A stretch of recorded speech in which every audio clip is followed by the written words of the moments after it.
থেকেই কিনবো।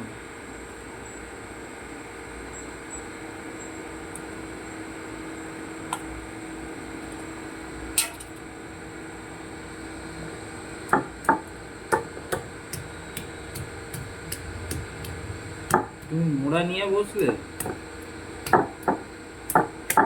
এটা সেলাই ছিল যার জন্য করতে দিই না, মিক্সিতে না করে শিলনোড়া নিয়ে বসে খেতে পারো ভালো করে। আর বেশি করবো না।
আমার রেজিস্টারটা বুঝলে তো, জমিটা হচ্ছে রেজিস্ট্রি করতে যার হিসাব বললো, আমি যা দেখলাম আমার হচ্ছে যে 5,000 5,500 টাকা কম বলেছে, বুঝেছো। আমি ভ্যালুয়েশন বার করে যেটা করে দেখলাম, আমার ভ্যালুয়েশন হচ্ছে প্রায় 5 লাখ, 5 লাখ হচ্ছে যে 93-93 হাজার টাকা ভ্যালুয়েশন 4 কাটার। সেইটা মানে সরকারিতে, সেটার রেজিস্ট্রেশন খরচা 35,600 টাকা। সেটা হচ্ছে 1% কম, 6% করে এই নেটে দেখাচ্ছে, বুঝেছো তো। 6%ই ধরে ওই 35,600, কিন্তু ও হচ্ছে 5%। আমি আবার বললাম 4%-এ করে দিন না, তাহলে 25-26-এ হয়ে যেত। সেটা হয় না, মিনিমাম 5%ই লাগে। সেই হিসাবে 30,000 টাকা লাগে, 5,000 টাকা কম লাগবে রেজিস্ট্রেশন। আর ওকে আলাদা করে কিছু দিতে হবে না, আমি ভুল ভাবতাম। ওই 30,000 টাকাতেই ওর সব, ওর রেজিস্ট্রি খরচা, এটা স্ট্যাম্প ডিউটি সব ধরাই থাকে, বুঝেছো।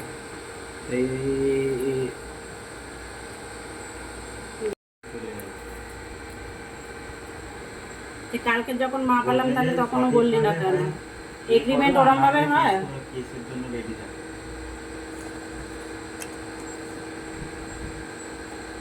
আমি তো আর কাউকে না, ওকে দেখে গেছি, ও বলবো তোর নামে কেসটা করবো।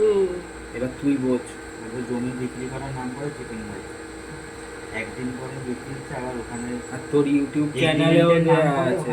আর এতদিন ধরে, হ্যাঁ এতদিন ধরে 1 মাস ধরে যাতায়াত করছি, ফোন বলবো কল ডিটেলসও বার করিয়ে দেবো, কি বলবো আমার কল ডিটেলস আর এই নাম্বারে কল ডিটেলস বার করে দেখুন কি কথা হয়েছে। আমাদের টাকা নিয়েছে, জমি মেটেও নিয়েছে ওরা, তাই না।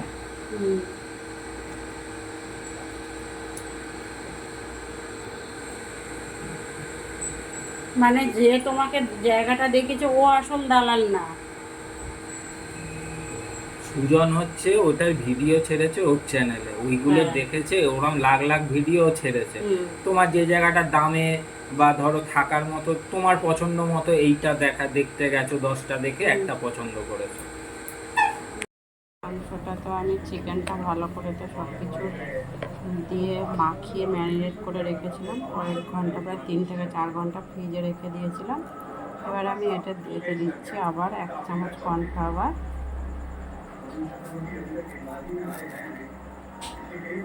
আর 1/2 চামচের মতন অ্যারারুট। এটাকে ভালো করে মাখিয়ে নেব, মাখিয়ে তারপরে, আর ওদিকে আমার কড়াইয়ের তেলও গরম হয়ে গিয়েছে,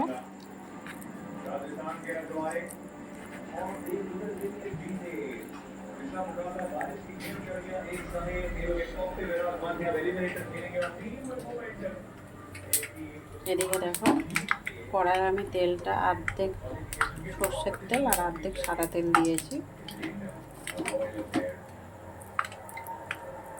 দিয়ে কড়াই বসিয়ে দিয়েছি। এবার একটা ভালো করে গরম হবে, তারপর এগুলোকে আমি দেবো, চিকেনগুলোকে। তো বন্ধুরা, তোমরা এইভাবে পকোড়া বানিয়ে খেও।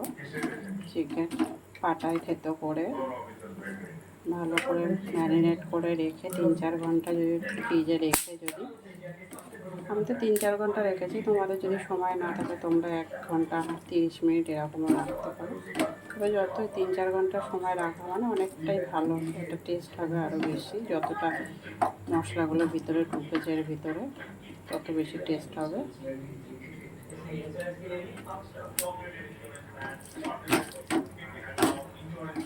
তোমরা এইভাবে বানিয়ে খেও। আর তোমরা যারা যারা আমার ভিডিওটা দেখছো, লাইক কমেন্ট শেয়ার করে দিও।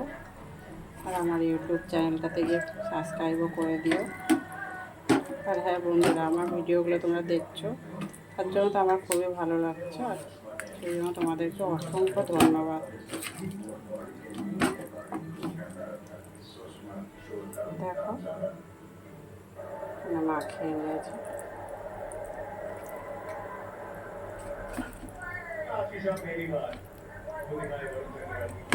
খুব ভালো ম্যারিনেট হয়ে গিয়েছে, মাংসগুলো পুরো নরম হয়ে গিয়েছে। এমনি তো আমি একটু থেতো করে নিয়েছি পাটাতে। দেখো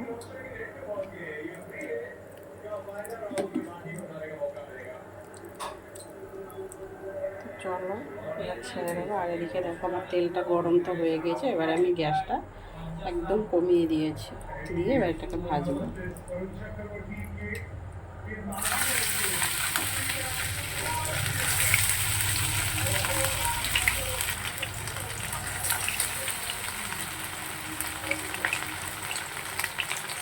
এইভাবে কারা কারা বানিয়ে বাড়িতে পকোড়া খাচ্ছ আমাকে কমেন্ট বক্সে জানিয়ে।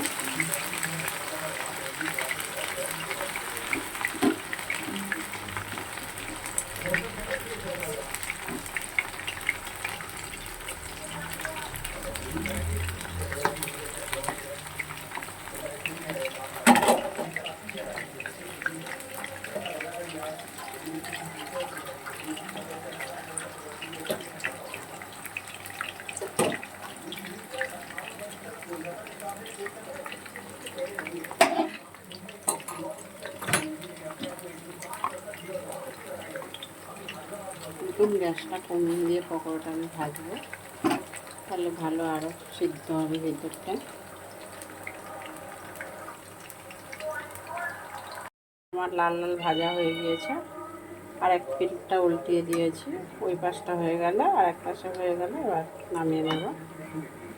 আরও 5 মিনিটের মতন রান্না করে নেবো, এটা হলে তারপর নামাবো। দেখো এখানে আমার পকোড়াগুলো ভাজা হয়ে গিয়েছে, এবার আমি নামিয়ে নিচ্ছি সব একটা একটা করে।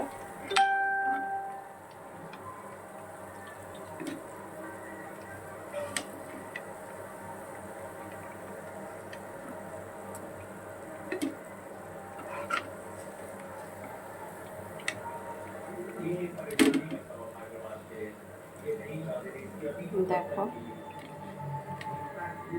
নামিয়ে দেখো এভাবে বাড়িতে পকোড়া বানিয়ে নিলে, আর একটু দেখো পেঁয়াজ আর শসা কেটে নিয়ে সালাড বানিয়ে নিয়েছি। এবার খাবো।